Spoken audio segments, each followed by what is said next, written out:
विद्यार्थी, आज मैं आपको कक्षा 10 पुस्तक स्पर्श खंड बा पद कबीर साखी के दोहे समझाने जा रही हूँ। कवि हैं कबीरदास। इनका जन्म 1398, मृत्यु 1495 और जन्म स्थान काशी था। पहला दोहा है, ऐसी बाणी बोलिए मन का आपा खोई, अपना तन शीतल करें औरन को सुख होई।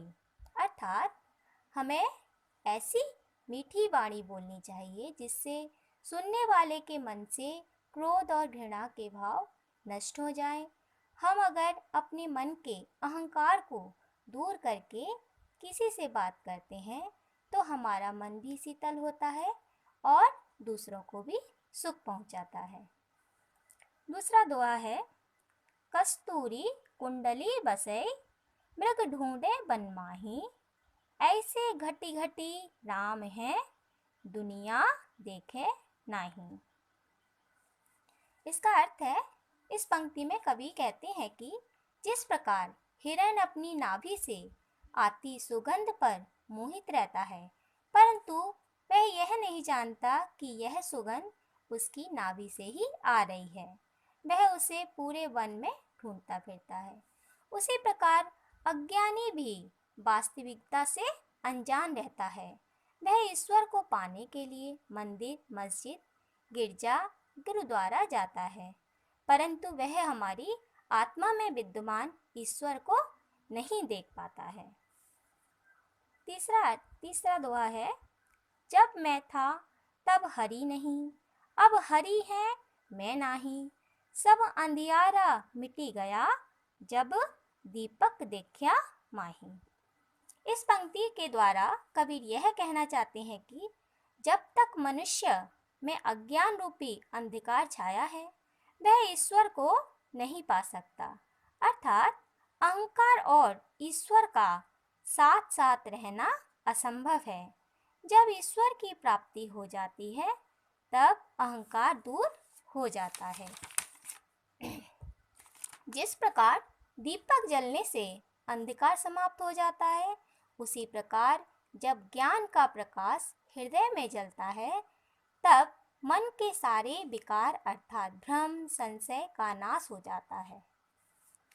चौथा दोहा है, सुखिया सब संसार है, खाए अरु सोवे, दुखिया दास कबीर है, जागू अरु रोवे। कवि कहते हैं, संसार में वे लोग सुखी हैं जो संसार में व्याप्त सुख सुविधाओं का भोग करते हैं, और दुखी वे हैं जिन्हें ज्ञान की प्राप्ति हो गई है। सोना अज्ञानता का प्रतीक है और जागना ज्ञान का प्रतीक है। जो लोग सांसारिक सुखों में खोए रहते हैं, वे सोए हुए हैं। कबीरदास जो सांसारिक सुखों को व्यर्थ समझते हैं और अपने को ईश्वर के प्रति समर्पित करते हैं, वे ही जागते हैं और ईश्वर के समक्ष रोते हैं। पांचवा दोहा है, बिरहा भुभंगम तन बसई, मंत्र न लागे कोई, राम वियोगी ना जीवे, जीवे तो बौरा होई। इसका अर्थ है, मनुष्य के भीतर जब अपने प्रिय से बिछड़ने का साप निवास करता है, तब उस पर किसी भी मंत्र का असर नहीं होता। ठीक उसी प्रकार राम यानी ईश्वर के वियोग में मनुष्य जीवित नहीं रहता। अगर वह जीवित भी रहता है तो पागल हो जाता है। यहाँ पागल शब्द का उपयोग इसलिए किया गया है क्योंकि उसे सांसारिक सुख सुविधाओं की लालसा नहीं रहती, वह भक्ति में पूरी तरह लीन हो जाता है।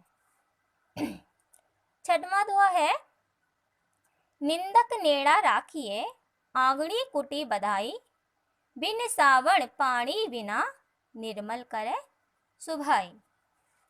इस पंक्ति में कबीर हमें बताना चाहते हैं कि जो काम हमारे निंदक कर सकते हैं, वह काम हमारे मित्र भी नहीं कर सकते हैं। हमें निंदा करने वालों की अवहेलना नहीं करनी चाहिए। उनसे बातें करनी चाहिए, उन्हें अपने पास रखना चाहिए ताकि उनकी बातों को सुनकर हम अपनी अंदर की बुराइयों को त्याग कर अच्छा मनुष्य बन पाएं। ऐसा करने से हमारा स्वभाव बिन पानी और साबुन के साफ हो जाएगा। यहाँ साबुन और पानी का प्रयोग अलग अर्थ में हुआ है।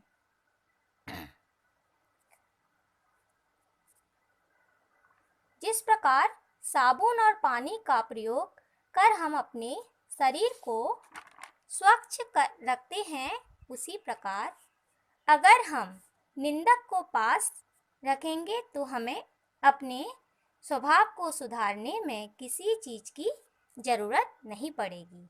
वह हमारी बुराइयों को बताएंगे और हम उसे दूर कर लेंगे। 7वां दुआ है, पोथी पढ़ी पढ़ी जग मुबा, पंडित भया न कोई, एके असीर पीप का, पढ़े सुपंडित होई। कबीर कहते हैं, इस संसार में बड़े बड़े महापुरुषों ने अध्ययन किया, मोटी मोटी पुस्तकें पढ़ी और पढ़ते पढ़ते वह मृत्यु को प्राप्त हो गए, परंतु कोई पंडित नहीं बन पाया, यानी सत्य को नहीं जान पाया। जो प्रभु या ईश्वर का एक अक्षर भी पढ़ लेता है वह पंडित कहलाता है, यानी वह सत्य को जान लेता है।